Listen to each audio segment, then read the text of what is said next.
there was a very famous and deservedly famous, mainly street photographer in America called Gary Winogrand. And one of his specialties was he used a 21mm, Leica of course, used a 28mm lens. He'd stand in a busy street and he'd just hold it up like this and take pictures of people as they moved by and everything. And he got some wonderful pictures, really. They say everywhere he went, he always had to go to a party, had the Leica with him, sits down, he's got the Leica all the time. When he died, they found 7,000 undeveloped rolls of film. Now multiply that by 36 shots per exposure. That's a lot of undeveloped pictures.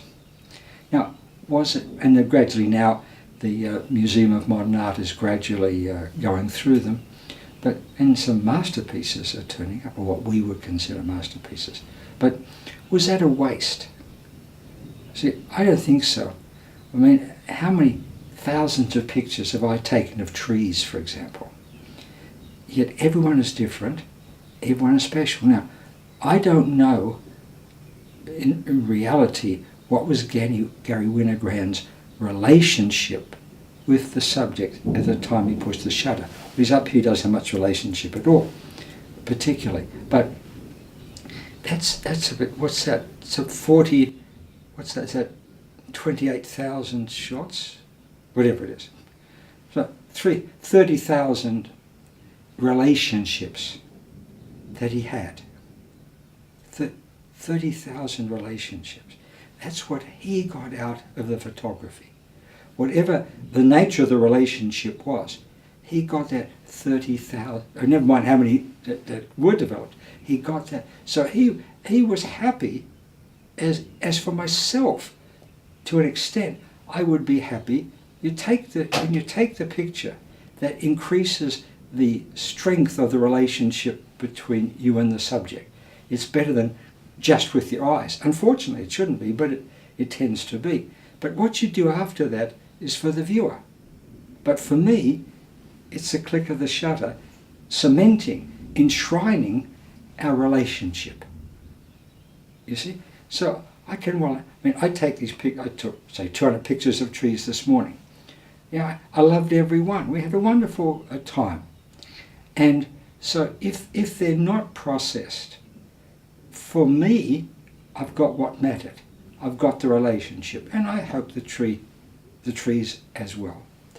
But then the other side of it, it's not the selling of it that's important, if there is any selling. It's the passing it on to viewers so they can second-hand have the sort of experience that I had in the relationship.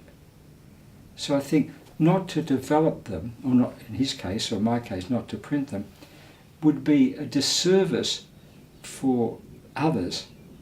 But for Gary, it was the taking of the picture. And of course, the people who knew he was taking his picture, taking a picture, which wasn't all of them, they also were aware of this relationship. Like if I'm taking portraits, the people know that we are both in this relationship. But even if I'm taking it from the back, and they don't even know I'm taking it, I'm still having a relationship with them. So I have all these relationships with the camera every day, and that's what's wonderful for me, and hopefully for others later. Well, this morning I drove down to Bateman's Bay. It's a very beautiful drive, and I had my camera with me, of course, and I was once again reminded of how little interest I have in taking landscapes. You know, mountains, even whole trees. There's beautiful, beautiful pictures like that, but they don't interest me to take. I do occasionally, very occasionally, but the reason for this is I can't be intimate with a mountain. no more like be intimate with a big group, but one or two people is a different thing. And to me, photography is, in a way of all the arts, very much an art of relationship. And it's an intimate relationship.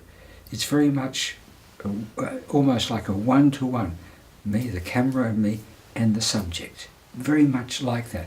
And when you just can't take in a mountain, a forest, even a whole tree, just a little branch, just a twig. And so I took a few pictures of parts of trees.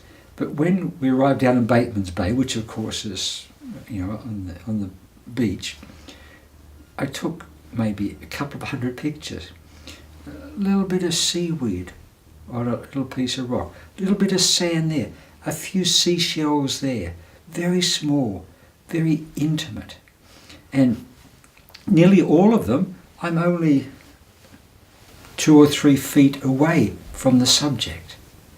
And to me, that's what photography really is.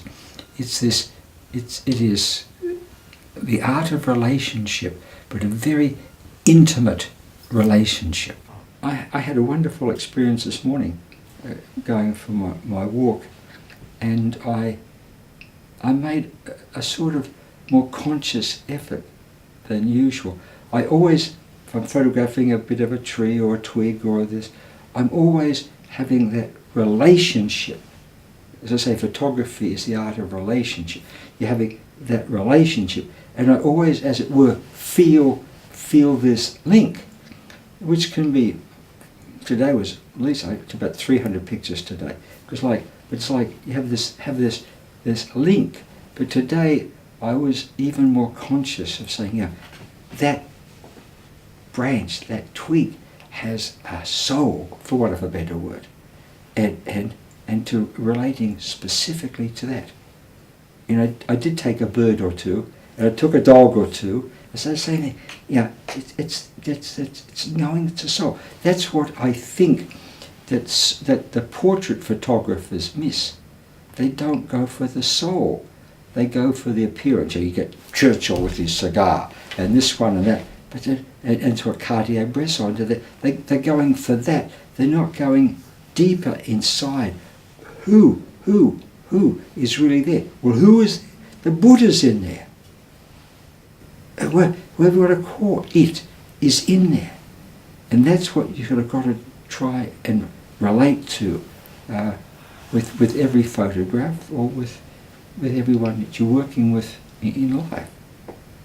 And so it doesn't mean that you always have that attitude about yourself, but it's there to be had, and it's there, and occasionally you have had it, and therefore you can help others to find it too. But there's got to be that degree of examination, I think, is essential.